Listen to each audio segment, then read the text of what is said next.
Natasha Rathod. I am studying in 9th class. Today I will make my project. This is a kidney working model. My school name is Hariyur Madhyamik Vidyalaya and my class name is Hariyam Academy. I am studying in 9th class. So today I will make this project. The kidney how works.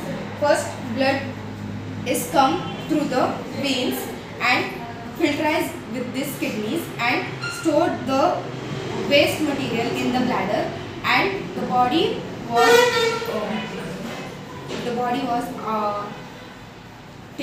taking out of the urine. इथून जेव्हा blood येतं, blood आल्यानंतर ते किडनीमध्ये इथं फिल्टराइज होऊन ते जे waste material असतं ते ब्लॅडरमध्ये इथं स्टोर होतं आणि नंतर बॉडीचं ते फुल ते आपल्या जी किडनीज असतात ते 400 टाइम्स ब्लडला फिल्टराइज करू शकतात आणि ते एकत्र स्टोर झाल्यानंतर आपलं जे ब्लॅडर असतं त्याने 400 मिलीलीटर वॉटर इथं सेव्ह करू शकतं आणि नंतर ते बाहेर फेकलं जातं आपल्या युरिटेरियममध्ये.